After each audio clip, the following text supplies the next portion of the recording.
Hello viewers, আসসালামু আলাইকুম। তো আজকে আমি শিখামু কিভাবে রবীন্দ্রনাথের 12টা উপন্যাস কিভাবে শর্টকাটে মনে রাখবেন। তো বিভিন্ন এক্সাম, চাকরি পরীক্ষা বলেন সব জায়গায় এই রবীন্দ্রনাথের লেহালেহি নিয়ে বিভিন্ন প্রশ্ন লাগিয়েই থাকে।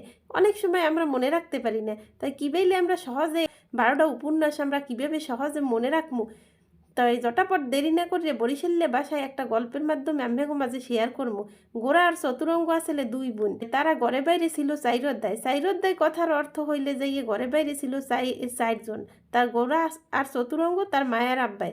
তাদের গ্রামে এক রাজা ছেলে, রাজা ছিল রাজশ্রী। রাজশ্রী কথার অর্থ হয়েছে যে সুন্দর সুপুরুষ ছিল। গোরা ছিল সুন্দরী মাইয়া, তাই রাজা তার প্রেমে পড়ে গেছে। প্রেমালাপ যোগাযোগ করতে যাই মালঞ্চ বাগানে। রাজা গোরাকে বিয়ে করার জন্য বউ ঠাকুরনের হাট দিয়ে কেনাকাটা করে। তখন ছিল বর্ষাকাল, তাই গাড়ি ঘোড়া ছিল না। তখন নৌকোয় পারাপার করতে হইতে। রাজা যখন গোরাকে বিয়ে করিয়া রওনা হয়েছে, ঠিক তখনই নৌকোডুবি ঘটনায় গোরা সুন্দরী মারা যায়। রাজা মনের দুঃখে শেষের কবিতা নামে একটা উপন্যাস রচনা করেন। তাই বরিশালে বাসায় যে এতক্ষণ এই যে গল্পটা শেয়ার করলাম, তাই এই গল্পের মধ্যেই রবীন্দ্রনাথ যে মোট 12টা উপন্যাস লেখছে সবগুলোই এই গল্পের মাঝখানে আছে। তাই গল্পের মধ্যে যে পড়ছি গোরা আর চতুরঙ্গ দুই বোন, তাই গোরা একটা রবীন্দ্রনাথের উপন্যাস নাম্বার 1। নাম্বার 2 চতুরঙ্গ, চতুরঙ্গ রবীন্দ্রনাথের একটা উপন্যাস। দুই বোন, দুই বোন রবীন্দ্রনাথের একটা উপন্যাস। তারা ঘরে বাইরে চার অধ্যায়। নাম্বার 4 ঘরে বাইরে রবীন্দ্রনাথের একটা উপন্যাস। নাম্বার 5 4 অধ্যায়, 4 অধ্যায় রবীন্দ্রনাথের একটা উপন্যাস।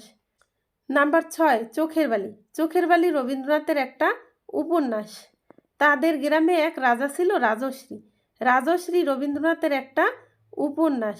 নাম্বার 7 গোরা ছিল প্রচুর সুন্দরী মেয়ে, তারা যোগাযোগ করতে গিয়ে মালঞ্চ বাগানে। তাই এ জায়গায় যে যোগাযোগ রবীন্দ্রনাথের একটা উপন্যাস। নাম্বার 8 নাম্বার 9 মালঞ্চ বাগানে, মালঞ্চ রবীন্দ্রনাথের একটা উপন্যাস।